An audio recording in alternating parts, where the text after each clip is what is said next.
Once again, Attorney Jimmy Bondoc!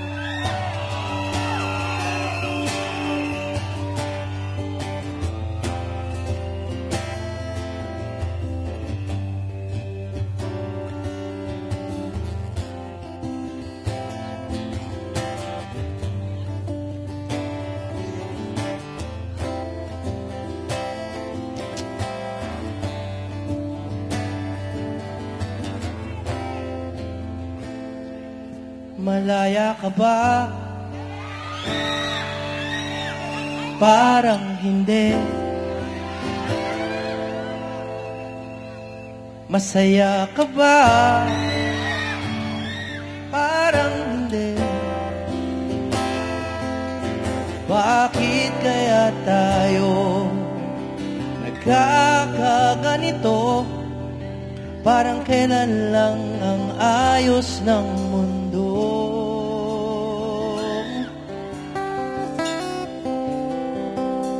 Nabudol ka ba? Nabudol ka ba? Di ko alam. Natuto ka ba?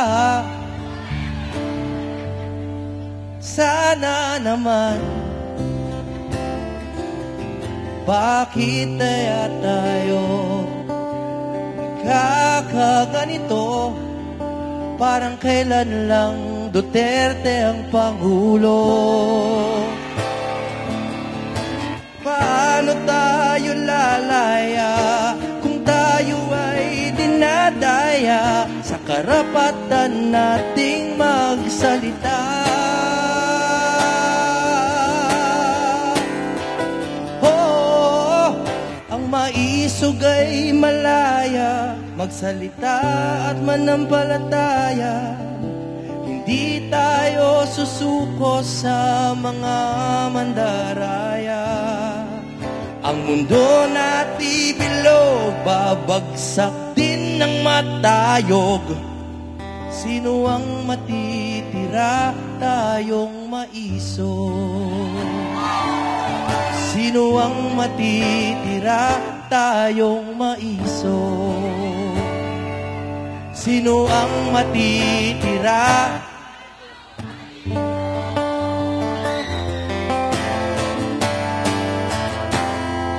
Maisog ka ba? Magsalita. Lalaban ka ba? Halika na. Magkaisa tayo sa pag-ikot ng mundo.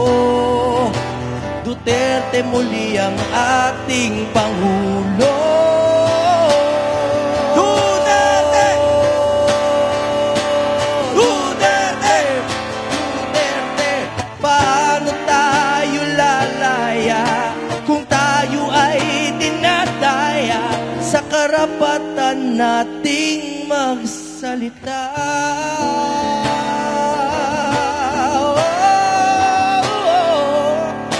Maisog ay malaya, magsalita at manampalataya. Hindi tayo susuko sa mga mandaraya. Ang mundo natin bilog, babagsak din ang matayo. Sino ang matitira? Tayong maisog. Sino ang matitira? Tayong maisog. Sino ang matitira? Tayong maisog. Maisog kami! Maisog kami!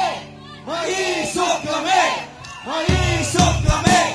Maisog kami! Maisog kami!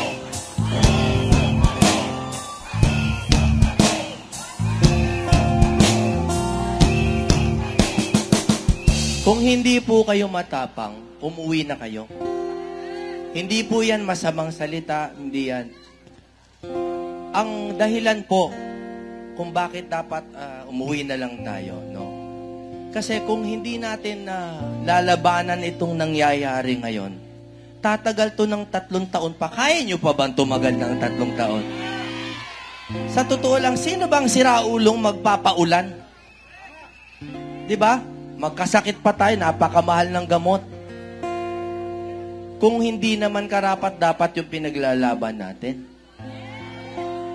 Ito sa totoo pangako sa inyo, lagi ako nagsasabi ng totoo. Kahit kakampi ko, kung hindi totoo yung sinasabi, hindi ako makikiride. Hindi ako ganun eh. Hindi ako politician, hindi ako ganun. Sa totoo lang ba, gumaan ba ang buhay nyo ngayon? Diba? Ngayon, lahat ba yan maisisisi natin sa administrasyon? Siyempre hindi. Pero halos lahat maisisisi mo sa administrasyon. Sabi nila yung flood control, hindi nag-work dahil sa hangin. Kung nung panahon ni Duterte sinabi yan, babanatan niya ng foreign media. Ngayon, may bumabanat ba? Wala! Wala. Diba? Kasi nakasuksok sila sa bulsa Hindi, totoo lang, hindi po ako aktivistang ganap Kayo yun, bilib ako sa inyo. Pero kailangan makita natin yung totoo. Yung Rappler dati, kung banatan si Duterte, mabahing lang. Binabanatan na sa front page ng Rappler. Correct.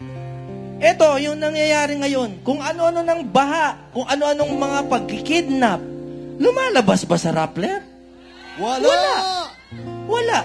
Hindi ba tayo nagtataka kung bakit sila, yung mga Pinklawan, yung mga sila Maria Ressa, nung panahon ni Duterte, maliit na pagkakamali, sisitahin. Pero ngayon, ang dami ng kasamaang nangyayari. Ang dilim na ng Pilipinas. Pero wala po silang sinasabi. Ang lagi nilang sinasabi, okay lang yan, mas okay naman si BBM kaysa kay Duterte. Tama ba yun? Sa mga kapatid po natin sa Kingdom of Jesus Christ, kami po ay nakikiisa sa inyo. Hindi ito tungkol sa relihiyon, hindi ito tungkol sa kampi-kampi, kung sino ang tama sa mga pananampalataya. Wala pong tama sa pananampalataya. Lahat po tayo, kung taus-pusong nananampalataya, tama tayong lahat. Hindi po pananampalataya ang issue, kundi yung kalayaan manampalataya at mamuhay ng tahimik. Ang unang-una pong tinuturo sa law school, pagdating sa criminal procedure at political law, ang unang-unang tinuturo, a man's home is his castle. Sinabi yan ni Sir Edward Cook. Hanapin nyo, ang spelling ng Cook. Huwag nyo nang tanong kung sino nag-cook. Pero Sir Edward Cook ang pag-pronounce niyan. Ang sinabi niya, a man's home is his castle. Sa Tagalog, pakitulungan nga ako sa Tagalog. Diba? Ang bahay ng tao ay ang kanyang kaharian. Tama? Tayo po, hindi tayo pwedeng maglaag-laag dyan. Na parang magbabasura ka, ganyan. Pero sa bahay mo, kung gusto mo magkalat, pwede. Diba? Yun yung punto nun, diba? Pwede bang pasukin kahit ng presidente ng Pilipinas ang bahay mo, kahit informal settler ka? Pwede ba? Hindi pwede. Kahit sabihin nila, hindi, lumalabag ka sa batas, informal settler ka. Hindi pa rin. May tamang procedure dyan. Mag-ejectment sila. Merong court process. Pero hindi papasok lang ang pulis dyan, umalis kayo dyan. O kaya, hindi rin pwede uupo yung pulis dyan, tapos 20 days, 30 days, maggagawing hotel yung bahay mo. Hindi pwede. Kaya po kami ay nakikiisa, hindi lang po sa pananampalataya. Kasali yun, iisa po ang ating Hesukristo. Panginoong Hesukristo. Iisa. At sa ating mga kapatid na Muslim, kahit sila, ginagalang nila ang ating Panginoon. Pero ito po ay tungkol sa ating karapatan na hindi ma-deprive ng life, liberty, and property. Yun lang po, kami po ay nakikiisa sa kingdom of Jesus Christ.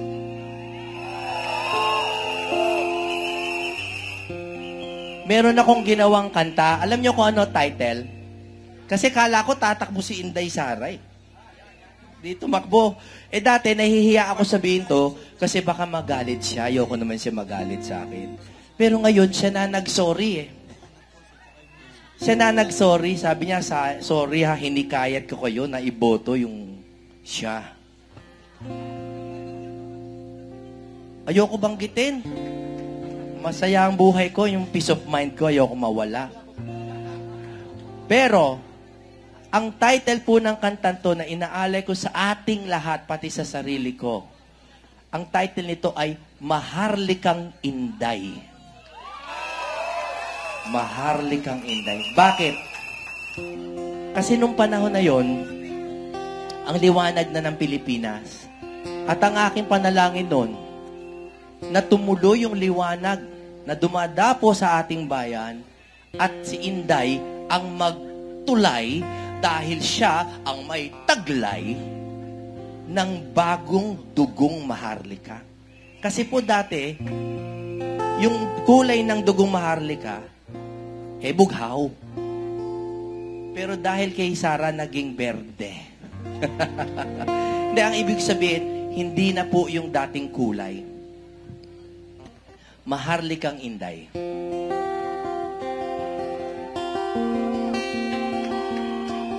May mga lyrics ngayon dito, may lyrics dito na hindi na bagay sa ngayong panahon. Isipin nyo na lang, bumalik tayo sa 2021, 2022, nung tayo ay namimili pa at umaasa na sana ang maging bagong maharlika ay si Inday. Nagsimula na ang pagbabagong hinihintay. Katotohanan ng naghaharing salaysay. Gininto ang kasaysayang maharlika. Na ibalik ng tunay na mandirigma. Si Duterte yun, syempre. Bagong dugong dumadaloy sa bayan. Walang bahid ng luma na kaharian. Mayroong pangako sa iyong dugong bughaw. Walang ibang magtutulay kundi ikaw. Maharlikang Inday. Ikaw ang may taglay, ikaw lang ang tulay. Maharlikang Inday. Lahat sumisigaw, bagong dugong bughaw. Mula sa agila, ngayon ikaw. Mula sa agila, ngayon ikaw. Sayang, no? Sayang. Pero palagay nyo, pwede pa? Pwede! Ang lakas ng ano. Pwede pa no? Malay natin. Alam nyo kung bakit pwede? Dahil God knows best.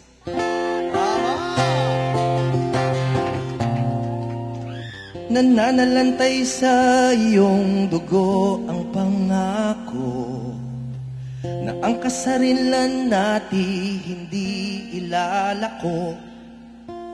Ang bukas ay nakasalalay sa iyo. Kailangan lang ang matamis mo na, oo. Maharlikang Inday. Ikaw ang may taglay, ikaw lang ang tulay. Maharlikang Inday. Lahat sumisigaw, bagong dugong bughaw. Mula sa agila, sana ikaw. Mula sa agila sana ikaw. Mula sa agila sana ikaw. Mabuhay po kayong lahat. Tandaan niyo po, hindi natin kailangan, pati konstitusyon, hindi natin kailangan para malaman na tayo ay malaya, manampalataya, magsalita at magmahal. Hindi natin kailangan ng basbas, hindi natin kailangan ng permiso. Ang buhay nito ay galing sa Diyos, hindi galing sa presidente. Ang bahay nyo galing sa Diyos, hindi galing sa presidente. Amen! A man's home is his castle. At ang nakakapasok lang sa bahay ko ay ang Panginoong Diyos.